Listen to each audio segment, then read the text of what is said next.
Hey everybody, just wanted to take a few seconds of your time before the podcast starts. Just wanted to let you know about a passion project of mine for the last 3 years called Hustle Focused Energy. It's a powdered drink mix intended to help you focus and accomplish your goals. Super excited to bring this to market. Go check it out, hustletheday.com. And thank you so much for listening.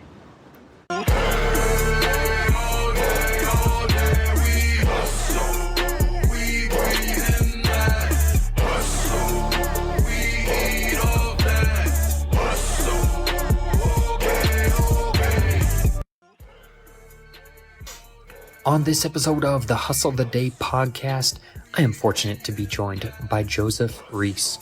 Joe has been involved in data science for pretty much his entire career, long before it was considered to be a cool career, but he's stuck with it and is doing some great things now. You're going to want to listen to this one. Let's jump into it.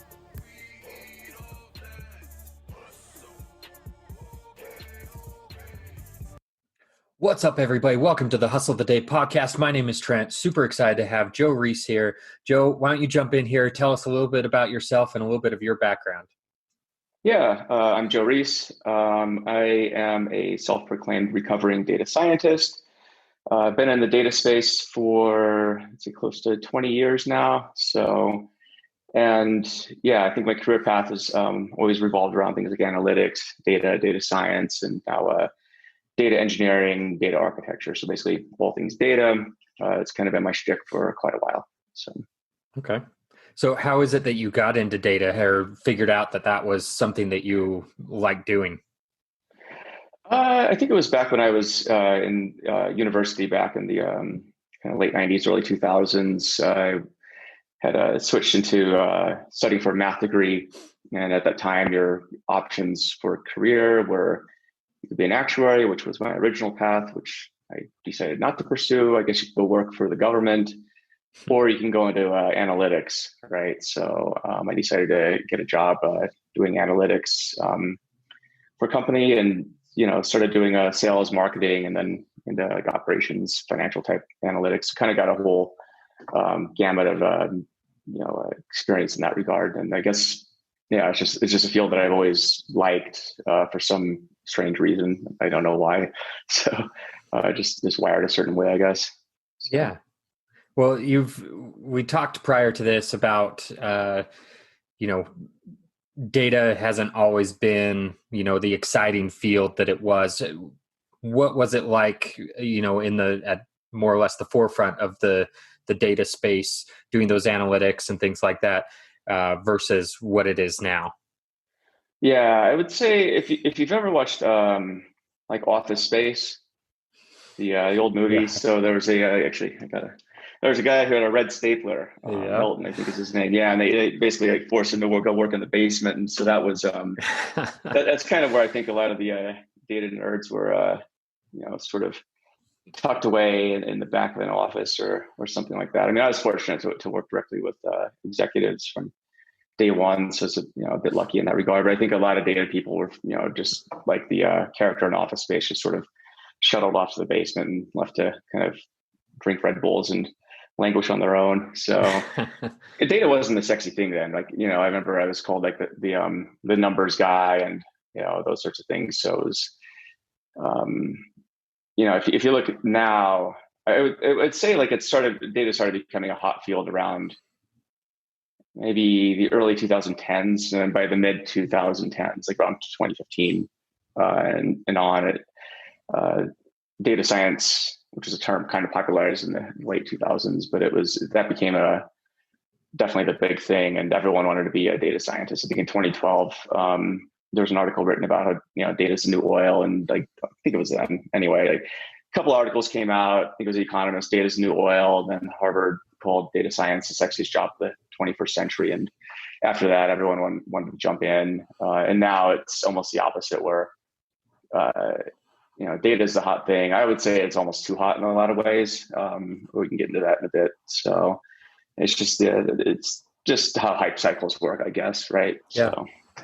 Yeah, for sure. And I think I've realized the importance of data a, a little bit sooner than, maybe the rest of the world caught on just from doing web development. And, analytics are very important. You got to see where, people are coming from and, their trends and their patterns and things like that. But obviously it has taken on to a whole new machine, a whole new thing that it is really impressive what you can figure out with data science. And a lot of companies base themselves on that science that you help create. Yeah. And I would say too, if you start looking at the types of things you can do with data, traditionally it's been on data that you can get from databases. So it's structured data, it's rows, columns, and but then there's newer avenues you could take. I would say newer because there's recently been techniques, I would say in the last 10, 20 years that have allowed you to do things like image analysis, recognition, doing the same thing with video, audio, natural language processing is another big area where you can now do stuff with text that you weren't able to do. And a lot of this was driven by a couple of factors. You had the advent of like cloud computing, especially. I would say computing in general, right? So it just got cheaper and more available in the cloud. Now you can just rent space, as well as the advent of GPUs, graphical processing units. So that allows you to do kind of the lower level, like linear algebra you need to do to perform massive amounts of computations and large amounts of data very quickly. So the advent of all of those things, and GPUs actually came on by accident through like video games and it's better consoles. And so, it's interesting seeing how like serendipitous everything is, and that sort of ushered in the modern era of AI, where now you're able to do deep learning, and that's definitely changed data, especially at scale from where it used to be. You used to be able to do data science maybe on like very small amounts of data, but now it's quite massive. And even recently with advents like GPT-3, which is like the new from OpenAI, it's a way of just looking at, it can look at bodies of text and then basically finish that body of text in a pretty coherent way. Like that's, new advents, and I would say new releases of stuff like that on pretty frequent basis are pretty exciting. So yeah. Yeah, that is very exciting that, there's all these things they're developing. Where do you see kind of the future of data heading?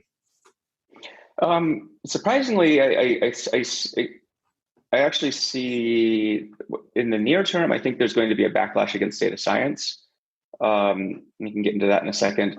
And I actually think you're going to see the rise of things like data engineering and machine learning engineering, and this speaks to sort of my experience, especially with the company I recently started, where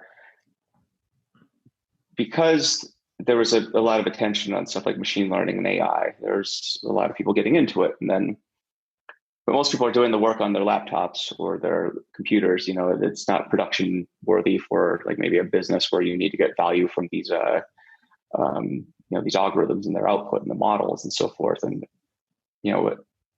so what I'm starting to see is like companies sort of going back to the drawing board and building robust architectures to support things like AI and machine learning. And so I think there's going to be sort of a rewind in that regard. At the same time, there's, I think the AI world, the data science world is going to be sort of split into people who are working on algorithms. That's more of a research capacity. And then basically either analytics or engineering. And then I think I see the world sort of splitting apart. My prediction is that the term data science, it's kind of fuzzy, and I think it's also going to go away. That's my prediction. So That's where I see things going. But long term, if you kind of fast forward 10 years, AI is prevalent everywhere. It's going to be as ubiquitous as electricity or internet. Like it reminds me of the 90s where when I got my first internet account in 92 or something like that. So it was before even the web browser. And back then, you called it like, the internet or bulletin board services or that sort of thing. And it still had like this novelty to it, but you fast forward to now and it's like the internet, who says like, oh, like we're going to get on the World Wide Web or something like that. Like, it's just like, nobody says that, or nobody like gets fascinated when they turn on their light, right? Like, it's like, oh, there's electricity flowing through it. Let's look at how remarkable this is. Like, it's just something you take for granted, and AI is the same way. I mean, it kind of already is. Like your phone, I mean, for example, right? Like that has, a lot of AI already built into it. So, but it's only going to keep growing. Yeah, absolutely. I had a point where I was offended with my phone, where I hopped in the car at a certain time and plugged in the car, and it says, "Oh, I think you're going in here. Would you like me to give you directions?" And it's, some fast food restaurant I hadn't been to in a long time. I'm like, "What are you doing, phone? Like, don't make me look That's bad hilarious. to myself." But I understand. It is definitely something that I think is more a part of our lives than a lot of the general public realizes. But is that kind of speaking more towards your idea of the near-term backlash against data science? Is people afraid of that transition, or is it something else entirely? There's a few aspects to that. I think that there is a backlash against there's continuing to be a backlash against what people perceive as, and I think rightfully so, invasions of privacy, for example. I think that's a big one. You can contrast it with maybe how other countries use AI. Like, for example, China, I would say that they're using that on AI on a massive scale and data collection on a massive scale that may not reflect, the values in the West, for example, right? If you were to have a complete dragnet of like everything you ever did in your entire life. I think The Atlantic actually had a really good article on this just over the weekend, where it was something like the AI panopticon is already here or something like that. But the point being that China has developed a system where they can take basically any data point that you do, anything you do, and that's traced permanently. And you can build algorithms on top of that to basically determine if you're acting according to what the society wants you to do, or maybe what it doesn't want you to do, and then scoring you accordingly. So I think that's one version of where the future could go. But I think that part of the backlash right now is it's a bit different. In China, you don't see a backlash, but here you're starting to see a backlash against social media, for example. Your data, as the old saying goes, if you're not paying for the product, then you are the product. And that's, I would say, becoming more top of mind with people, to the point where you're starting to see backlashes against using apps, right? Or in some cases, outright banning of apps like TikTok. That's the rage this week and last week. So, but so there's one thread where you have I would say AI, you may come kind of, maybe a bit of a rebounding effect in that sense, with the privacy and that aspect. But the other part of it is just really damn hard to do. Like, to do it effectively at the scale that a company like Google or Netflix does it, for example, it requires tremendous resources that not a lot of companies have. And so I think there's sort of this,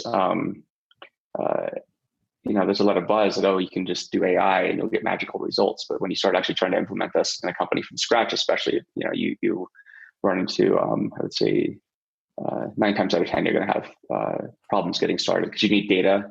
Your applications need to be sort of, they need to be able to feed into whatever AI process or ML process that you want. It just isn't like you flip the switch into AI and things start happening. So it's right. A lot of work, and I'd say a lot of thought behind it. And you also have to have a reason to use it, right? So I think the other thing I see is like companies will try and do machine learning or data science or whatever. They'll hire a team of data scientists, and they haven't really figured out the problem that they're trying to solve.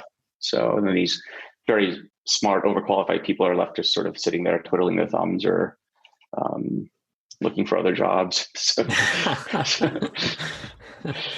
Yeah, understandable. So the question is, going back a little bit, did you have a personal experience with that, or what is it that led you to start your own company around data? Yeah, I would say, like, I've done consulting around data on and off for quite a while. And when I got, I think around 2012, I was I was working at a company. We're doing probably some of the first attempts at like automated machine learning. And that was, the problems I saw with that are still the problems I see today with automated machine learning. So that is basically when I have like maybe a CSV file and I want to and it has a bunch of columns, what they call features, and I want to predict an outcome, right, based upon this data set. The central challenges back then are still the challenges that I see today, which is that the math behind the algorithms part is actually really simple relative to actually making the data set to begin with. If you don't get the data set correct, it's nothing else really matters because it's just garbage in and garbage out. Like machine learning is just glorified pattern recognition at the end of the day, nothing more, nothing less. And so if you feed a data set that produces a certain pattern, you'll get a certain outcome. But at the end of the day, what I realize is, that approach to the problem, I think highlighted a few things for me where it was data infrastructure, architecture, and just better data processes are, I think, key to succeeding in either analytics or machine learning. It doesn't matter. It's just sort of the table stakes. But I didn't see a lot of companies focusing on the table stakes. And when I wanted to start Ternary Data, which is a company I'm running now, it was, I think a lot of my friends in data, especially data scientists, actually thought we were absolutely lunatics because like, well, why don't you focus on data science? It's obviously where everyone else is heading. So you guys are taking a very contrarian bet in this market. And I would say you fast forward a year and a half, 2 years to today. And I think our assumptions were validated. So that's good. So I think that's one thing that not a lot of entrepreneurs necessarily believe is they want to chase something that is the trending topic or the hot thing right now. And you went against that because you saw the future, you saw the belief. And a lot of people I know personally would either have been in that situation and have doubted themselves and didn't pursue it, or they kept going and saw the successes. And obviously that you're headed towards that path.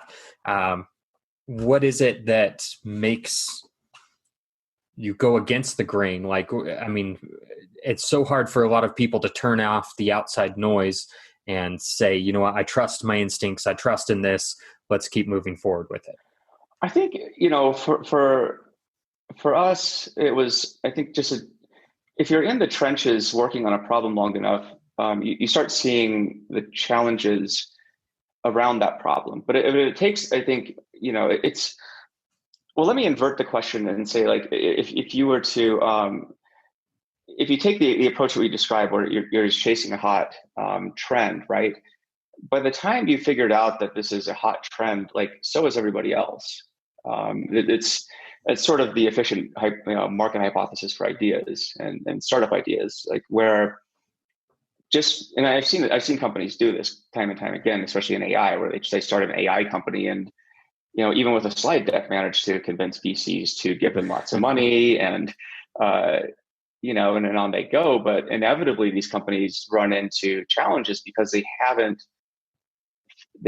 dived into the problem that they're trying to solve at a fundamental level. And unless you have like a first principles baseline for understanding the problem you're trying to solve, or having a problem to solve, period, which is a different question. A lot of people just don't have a problem to solve and they just sprinkle AI dust all over things and expect magic to happen. But I think it's just what separates the winners from the losers in this and probably every other category. Like if you look at the Gartner hype cycle, for example, right? Like most people, when things are at the very top of the hype cycle, that's when like everybody seems to jump in for whatever reason. And then, you go through the trough of disillusionment. And actually the trough of disillusionment is when you probably want to start getting into the space because it clears out all the clutter and all the wannabes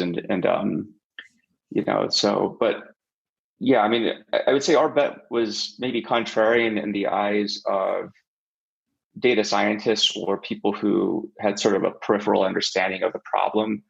But for us, it was just a no-brainer to solve this problem. It's like, because without this problem, nothing else would follow. It's just like kind of almost a tautology in that sense where it's like, unless you have established foundation, you literally can't go any further. And so we realized, like, just due to like the pure physics of the situation, we were probably going to be right. notwithstanding, the thing that might get in your way in the short term is, if you have a contrarian opinion, it's the old Keynes saying, like, the market could stay crazy, longer than you can stay solvent. And it's the same thing with trying a business idea, where the amount of hype surrounding a certain sector or an idea or industry might be so it just might be too loud and too noisy for you to really make a dent with your idea. So in that case, you just got to keep persisting if you know you're right. Because there's a lot of well-funded marketing departments given a lot of VC money that will be spouting a lot of everything, trying to convince you that their view of the world is correct. But I think if you just understand first principles and the baseline of the situation, like that sets you up for success. But it takes a lot of work. There's not a shortcut to get there. Yeah, absolutely. I completely agree that it does take a lot of work. And what you mentioned specifically with AI, people sprinkling the AI fairy dust on there. But that evolves, that is business in general. You see it all the time of people like, I'm getting in at the peak, and you know what, here's my secret sauce. And they're just, timing really, it does play a huge part into starting any business, really. Big time. Timing, luck's a big part of it. Timing's a huge part of it. Yeah. Cause it's like, when we were working on auto ML back in the day, I would say, like, some of the approaches we were taking were probably too early, and being early is as good as being wrong, so timing, like you say, it's a big piece of it. Or just being around long enough where you get your timing. It's kind of like surfing. Like, there's always waves, but you got to be out in the water. That's the only way you're going to catch a wave. So, yeah.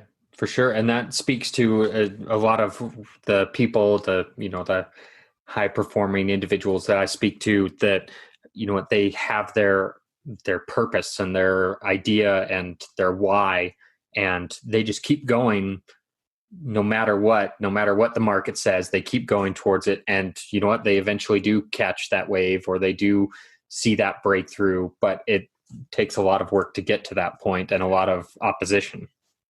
Mm-hmm. Yeah, and it's also, you gotta question yourself too sometimes and ask, okay, so, I still reassess my assumptions, because maybe the world's changed.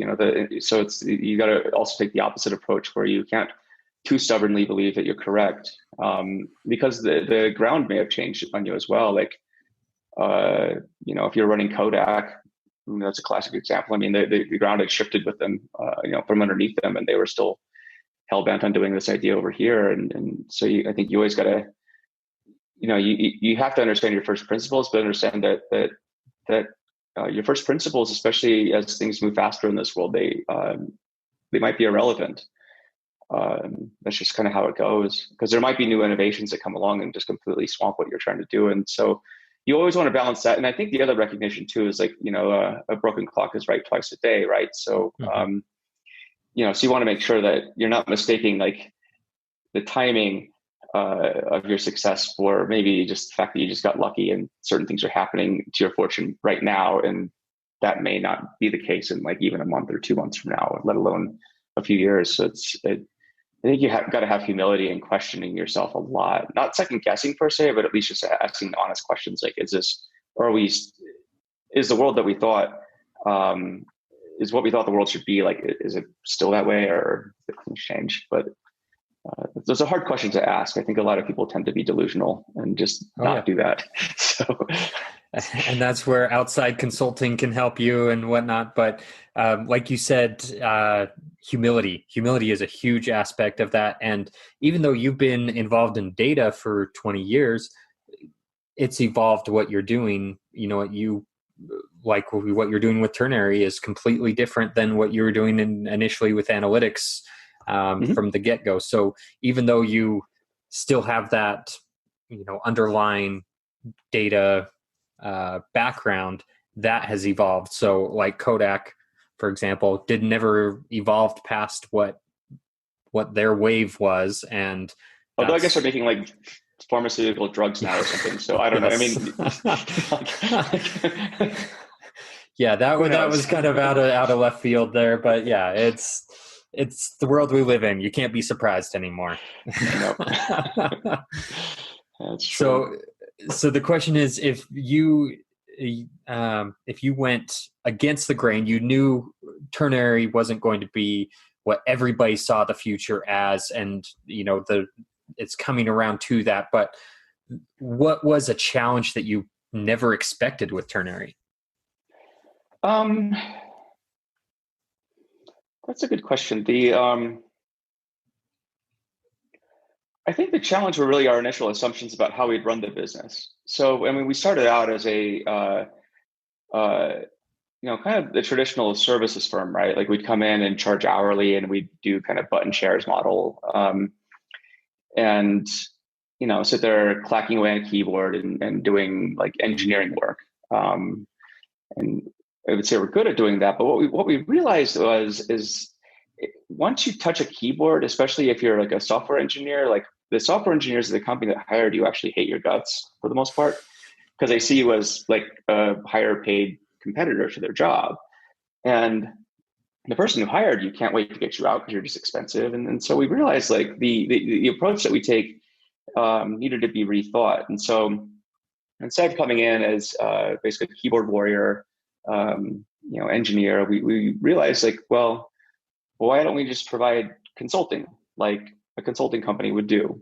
I mean, this isn't a new idea. There's been countless books written on the topic, and there's some really good, like Jonathan Stark has a great podcast pitching hourly on this, which I think after listening to that, I thought, yeah, okay, I get it. The approach we're on it's viable, but now you're just lumped in with like all these other consulting or services firms. And so we don't want to do that. So we changed our approach. So that was the first thing. What we realized we were completely, I wouldn't say wrong, but it felt wrong for us. It felt wrong for us because we just didn't like the work. We didn't like what we were doing. Like I just felt like I had a job actually. Right. Now I just get paid by, as a 1099 instead of an employee, but for the most part, it's still a job. And you still got to deal with the company's politics that you're working at and all this other stuff. And we're just like, let's try. I think what we realized is let's try and optimize for our happiness and the customer's happiness. Like what's going to make a customer happy? A customer is going to be happy when you come and help them solve problems. And an engineering team is going to feel happy when they feel empowered to solve those problems on their own. And so the approach that we took, we inverted the model we were doing and said, okay, so we're going to come in and advise, CTOs, CEOs on strategy, and then we'll coach their teams on how to do the work themselves and actually work ourselves out of a job. The value behind that is now we're viewed as being allies for everybody, all the stakeholders, and we're getting them to where they need to go in a way that they can have longevity and eventually stop paying us, which is surprisingly a model that we like and works really well for them. So once we adopted that, I would say the business changed for the better. Like I feel better about just waking up every day and doing the work I do, and and I think the customers just feel a lot better about the approach. So. Yeah, absolutely. I think I'm glad you brought that up because, looking into Ternary before we talked and whatnot, I noticed that. I noticed that you stood out by working yourself out of a job. Like it clearly states that. And I'm like, wow, that's a really unique approach, because most companies are, let's get on with this company and let's just keep coming up with new ideas on how we need to stay with this company. And so we can keep getting the money, and it's just a unique approach that helps you stand out, but then also, like you said, makes it seem like you're their ally, and you are, but there's a lot to the perception side of things. Big time. We realized we wanted to maximize, because when we started, we some companies want to maximize for money and maximize top line revenue or gross profit or whatever. And what we realized that actually maximizing reputational capital and building a giant pile of reputation is worth more to your bank account than the money itself. If you can build a stockpile of reputation by doing good work and people love you, customers will rave about you and recommend you to their friends. To us, that felt like a more sustainable path in the medium to long term, and the money would follow. It was our supposition, and it has because I think, as you point out, we could have taken the approach where we just go into a company and just embed ourselves and become like a barnacle, right, and just be impossible to remove, or a zit or something. But like we decided, let's not take that approach. It's there's enough companies out there that need our help. Let's not get if let's just figure out how we can help this particular company with this use case. And I think let the chips fall where they want. I mean, we could certainly optimize for maximizing the number of hours for our company, but we actually want to shorten that duration as much as possible and provide maximum value. And we found that actually works great because customers repeatedly want to keep working with us for new stuff because they trust us. They know we're not going to try and like rip them off. And especially in the data industry, it's like a lot of other hot industries. There's I think a fair number of fly-by-night charlatan types that are in the industry and give the industry the best name. So our approach is to just do the opposite. So yeah, and I love the way you said that. Sorry to cut you off there, but I love the way you said that. The reputation stockpile, like that, is absolutely key, especially now where you can search anything about any company. You can find out, all the skeletons in the closet. Where with that reputation stockpile, all you're doing is just building up a support team of people who will rally around you and good reviews and all those things that you're basically mitigating your risk there. And I think also you're removing the scapegoat too by being there to empower the engineers, because usually if there's an outside firm that comes in, they do the work.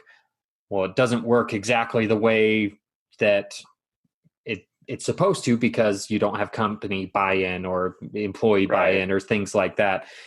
You're letting them do the work, do the actual work. You're just, coaching them how to go through it. And that helps remove you as the scapegoat of, Ternary didn't do a good job, when in actuality it was, the engineer that didn't execute on the plan.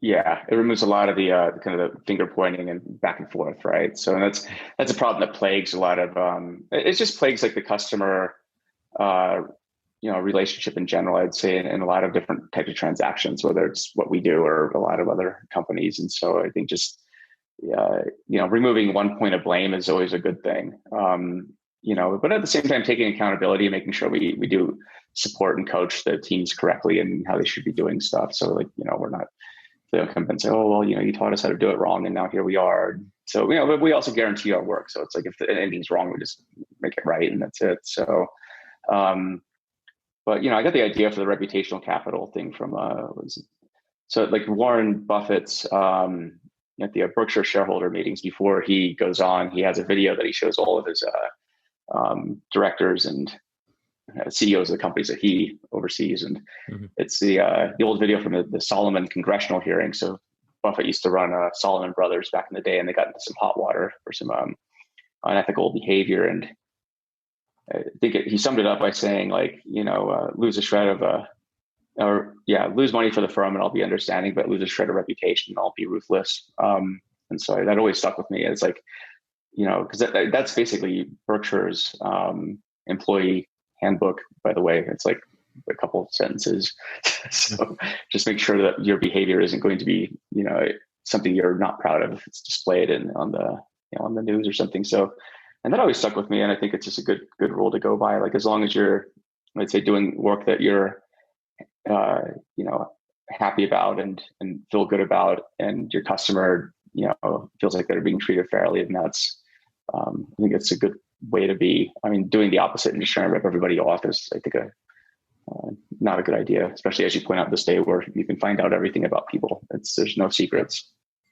Yep, absolutely. And I think you kind of hit the nail on the head there of, you can see through those kind of things. Like, you're doing the work that you actually love. People can sense that.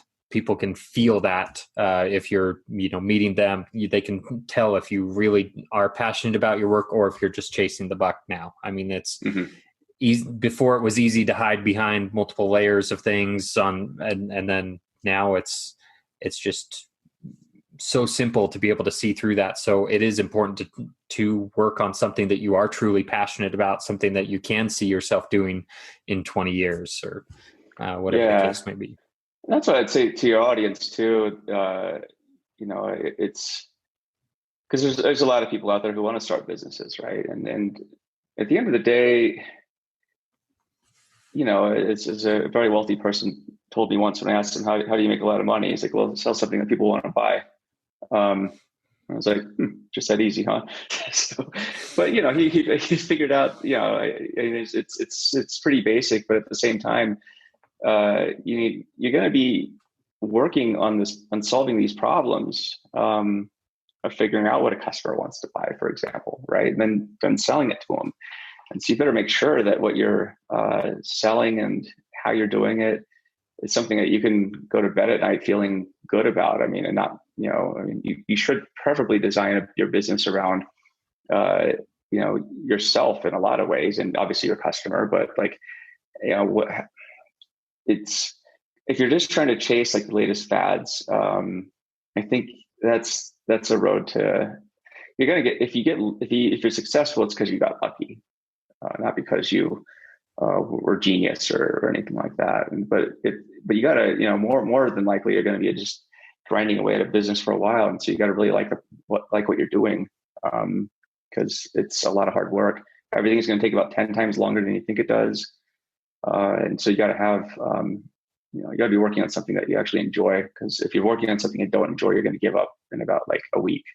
So, which is totally fine. You should do that. Don't spend a lot of time on something you're not stoked about. Right.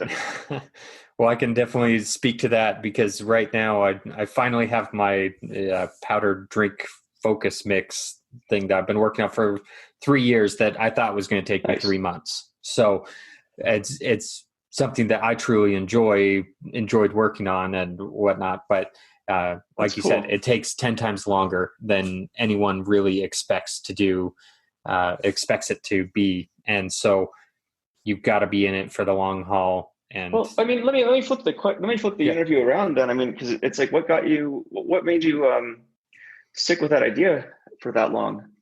Yeah. So great question. It's something that I personally experienced a pain point of, I was working a regular job. I want to have my own thing, my own company. And I've had several throughout the years, but at this point in time, I didn't have the idea. I didn't have the thing I was working on. And I just kind of felt lost. But when I'd get an idea, I'd start working on it. I'd get home from my job and, I've got kids, I've got a wife, I've got responsibilities, and it's so hard to stay focused on something even after, everybody's in bed. It's hard to stay focused on something and have the energy to accomplish that task. And, I talked to several other people and, they were experiencing the same kind of pain points when they were working on their side hustle, trying to get out of their 9 to 5. And it's taken several different forms. Originally it was supposed to be a gummy, and been through several different manufacturers and different ideas, and the vehicle's changed, but the idea has always stayed the same because it's something that I experienced. And fortunately now I'm in a position where I don't have a traditional 9 to 5 and I can work on things that I'm passionate about.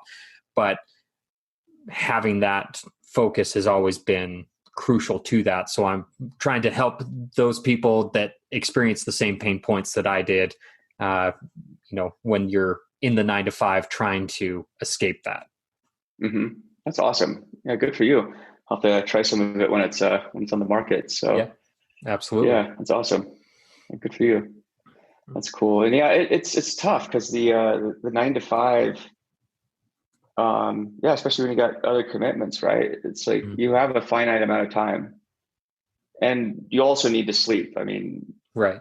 I mean, in theory, right? Like, despite what a lot of kind of there's a certain type of like hustle literature where it's like, oh, just don't sleep and just stay up all night and then don't get any sleep at all. And I'm like, yeah, I don't know. Anyway, I used to subscribe to that, I think, to some degree, but um, I like holding on to whatever few brain cells I have left these days. So sleep's good in that regard. But yeah, it's tough though, right? Because it's a time management thing too, where you just, if you want to do something, you got to make the time for it. And like with your hustle, right? It's like if you want to do it, you got to figure out a way. Yeah. It's easy. It's easy to say and it's hard to do. Absolutely.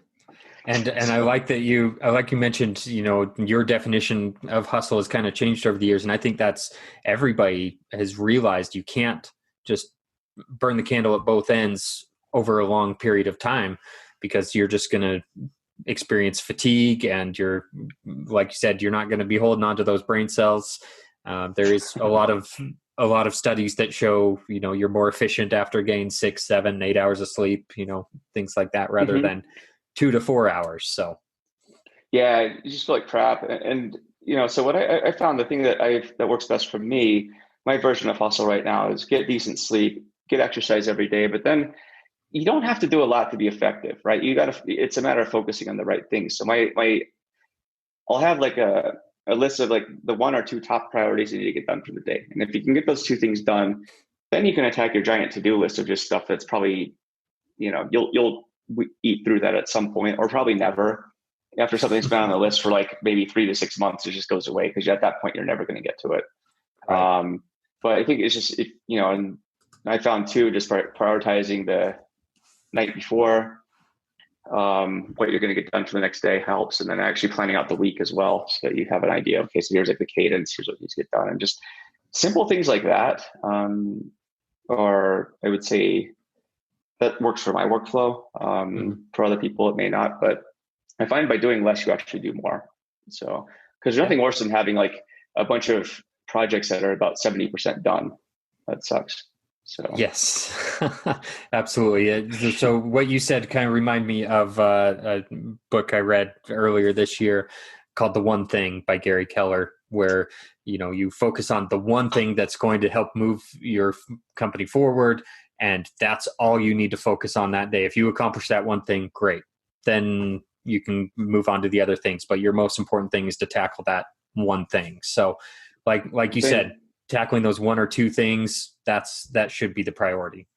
And also be efficient. Like, I would say increasingly now that we have, I think, a more stable business model, it makes sense to start hiring, right? And so like take hats off and give them to other people. Like that is, at a certain point, that's literally your job, is to start taking hats off your head and like handing them off to people so they can do their job. Just delegate and then automate. That's the other piece. I mean, you have so much good technology out there right now. I would first look at automating what you're trying to do and see if there's a way to do that. And if you can't, then hire somebody. But automation is usually going to be cheaper. So, but it just allows you, I mean, the more time you can spend, I think, actually, and this is a bit counterintuitive, but I would say that if you can set aside some time to actually spend thinking about your business and being strategic, that's the other piece, because I think it's too common to be super tactical and just focusing on the getting things done part. But allowing yourself some time, whether it's a day. I always set aside Fridays for thinking days and strategy days, that we don't take meetings on those days typically,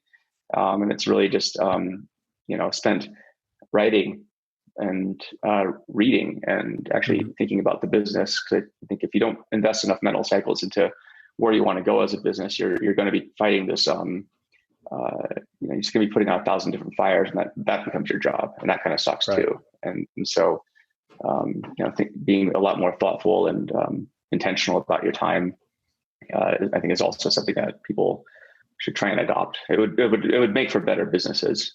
So. For sure. And, speaking to what you were saying, to having your Fridays where you have your thinking time and creativity and whatnot, I think every work's different for everybody. Some people like writing and whatnot.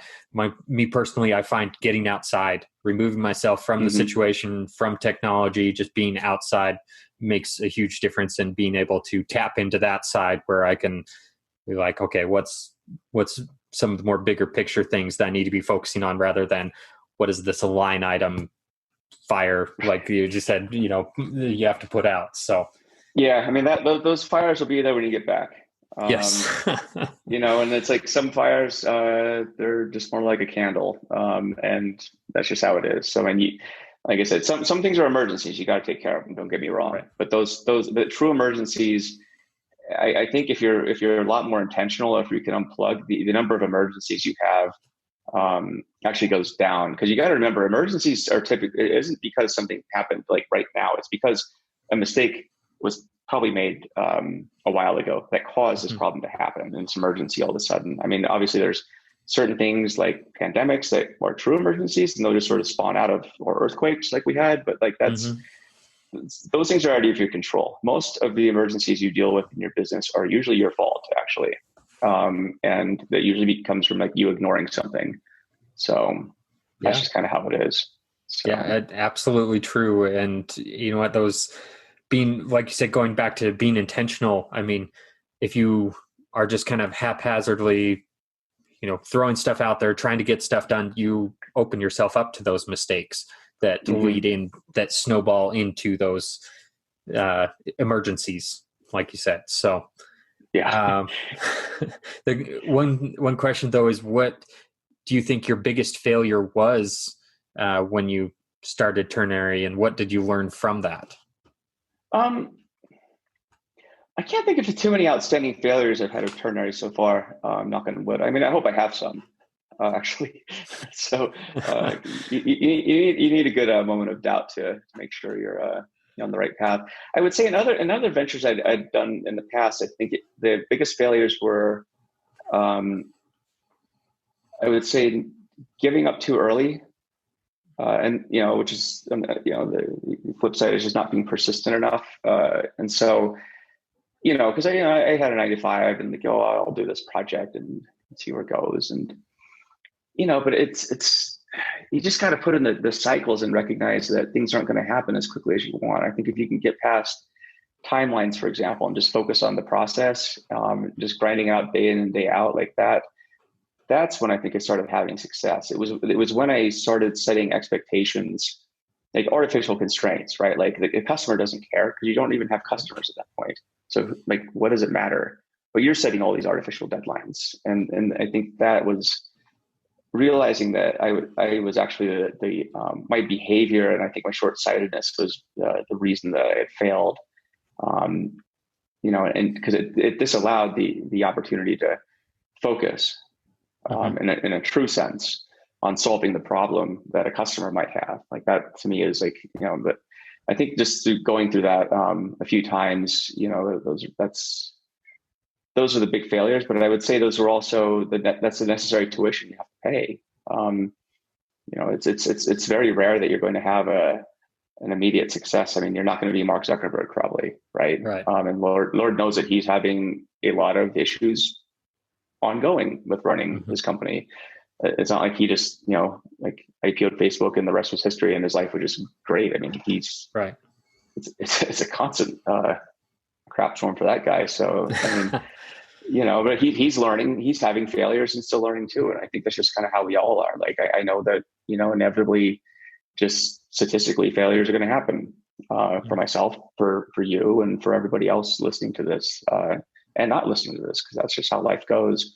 I think if you can take more of a kind of a yin yang approach to things and detach from outcomes, to me that helps. Like I try not to get too attached to outcomes anymore, just because I've met utter joy and utter disappointment, and I actually get creeped out by both of them. If I'm too happy, that's not a good sign either, because it means I'm going to start taking my eye off the ball. So Yeah. I say by trying to stay pretty neutral about stuff, and I think pretty even keeled, that tends to be at least where I've noticed where I've had the best balance of success and failure. Because at that point, even if you do have failure, you're able to learn from it and maybe not consider it a failure. So Yeah. because it's probably as much perception as anything, honestly. Like Absolutely.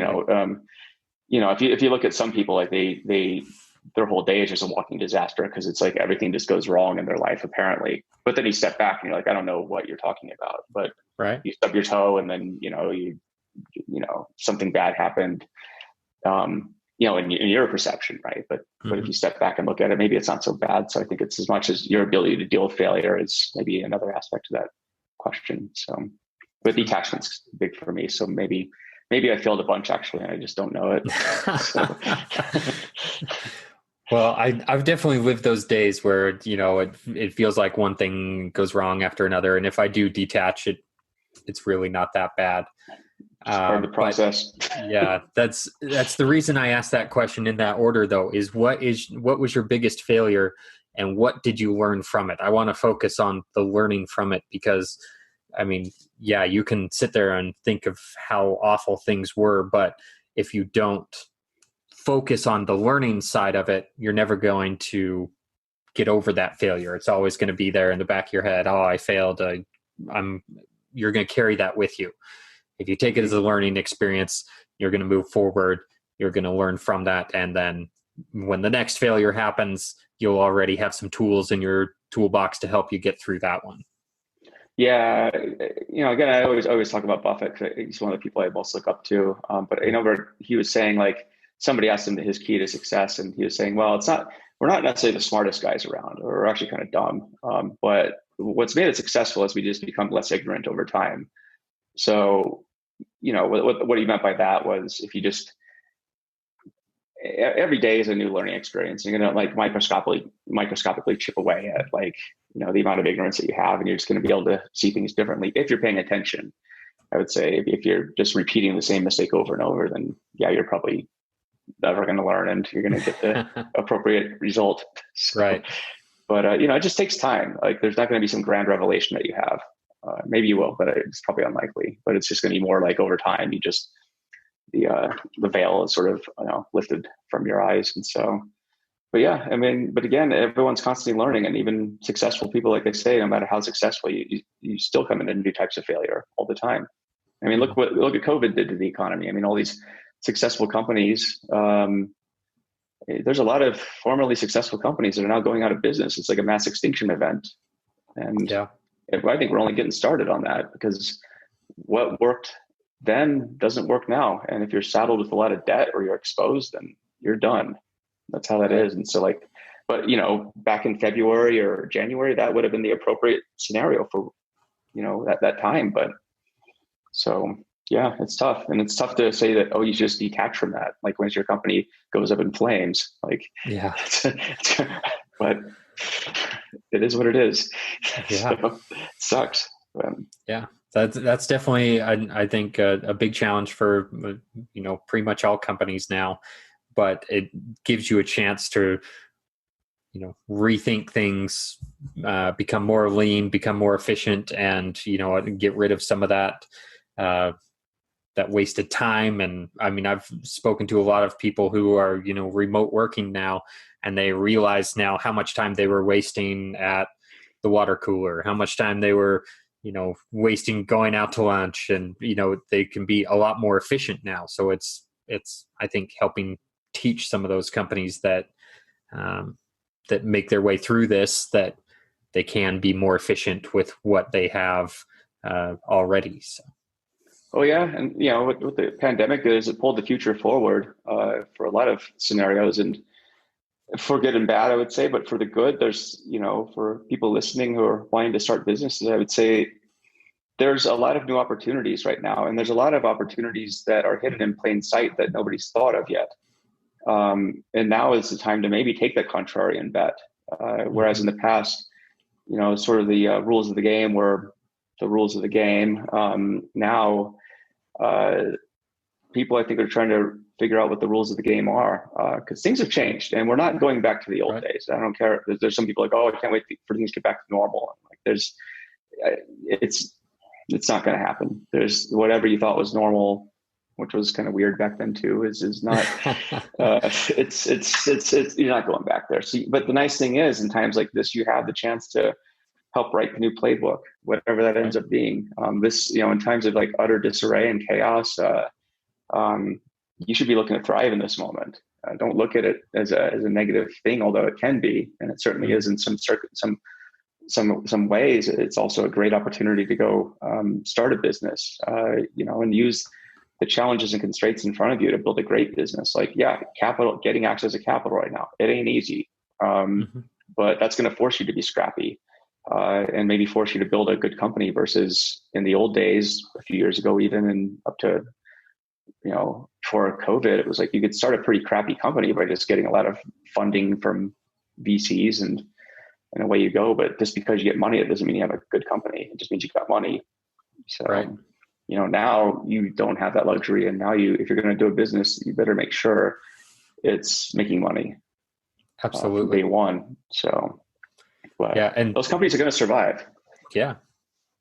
There's two things that you said there that really stuck out to me is, now's a great time to start a business. And if you look at, some of the famous stories of people who disrupted industries, started in a recession, like Airbnb, Uber, things like that, where they completely changed what the industry was, rethought everything, and they, started at what traditionally may be the worst time, but really, ideally, it's the best time. And they may not have always had the best plan forward for making money, but that's speaks to the other point. Is I look at some of my friends who are programmers, and all they do is they jump from whoever got the new VC money to the next company that got the VC money that has, the ping pong tables and all the free food that you can have, and, all the perks basically that they start slowly taking away as they realize, hey, we're not getting more funding. And so they jump ship to the next one that just got funding. It's just a revolving door of people moving around the Silicon slopes here of, jumping from one VC to a next VC-backed company to a next, because they don't have those principles in place necessarily. Mm-hmm. And yeah, guilty as charged. I've done the same thing. I, as an engineer, I moved to other VC-backed companies, and that's, the musical chairs gets a bit exhausting after a bit. I mean, you can only play so much ping pong and drink so much Red Bull before it all sort of blends together. And always in the back of, when I was in those experiences, always in the back of my mind, it was like, well, when am I going to go do my business? Because that's always like the thing that's nagging at you. It's like, I can sit here, boosting the valuation of this company for the shareholders and the founders, and I make it like a tiny sliver, and that's great. But when I know for me personally, when I was at those kind of places, I just sitting there like, well, okay, so these companies really aren't that much farther along than I am. Like, why don't I just go do this on my own? And so I eventually just did it. The last place I was at was in 2017, and I just like, well, I think it's time for me just to, actually start doing my own thing. And they were actually, it was kind of funny. They're actually my first client.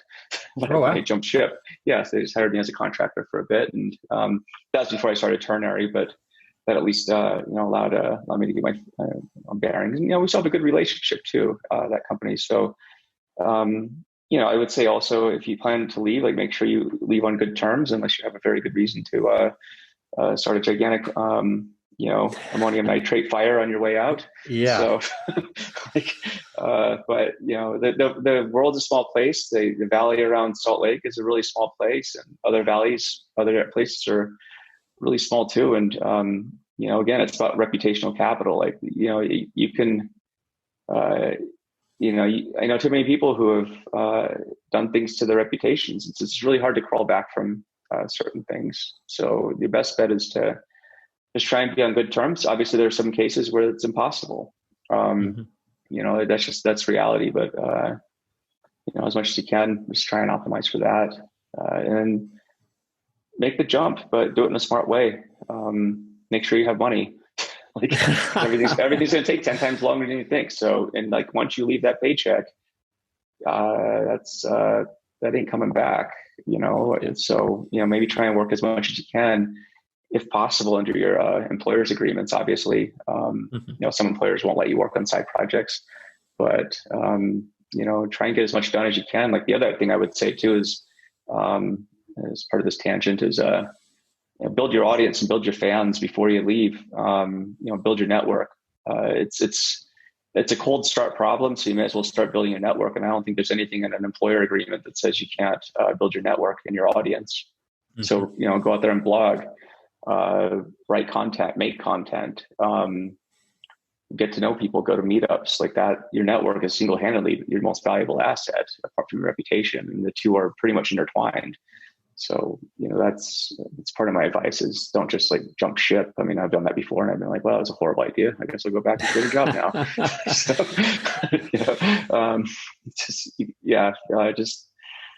The number one thing is everything takes longer than you think it is. Yeah. That's how it goes. So, yep. But have fun along the way. So. Absolutely. Well, I don't want to take too much of your time. This has honestly been a fascinating conversation, but before I give you a chance to plug where to find you and more about your company, I would just want to ask you, personal or business, what is it that excites you about the future? I would say that if you were to ask me this before COVID, I would say, there's a lot of cool stuff I would say happening at an exponentially faster rate day by day. So new technological advances. I think the world's becoming a smaller place. And I think despite the pandemic and the bad stuff short term, I think some great things are going to come out of COVID. I think people are going to work smarter. I think relationships may change for the better. I mean, hopefully people do some soul searching and find out what's useful to them and what's, what they really want to do. Like, I hope people just find purpose. So that's what I'm excited for. I think,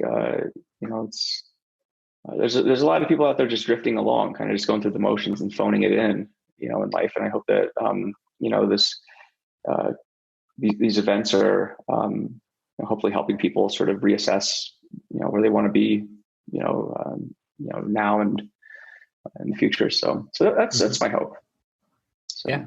I think that's fantastic because, I mean, you see some people who are, still using whatever they can as a crutch as to why they are not at a certain point in their life. And I've also seen people who have taken the step back and said, oh, okay, this has been a great time for me to figure things out. And I mean, even a few months into this, you can see the difference between those individuals. I mean, it's impressive to see what a little soul searching can do.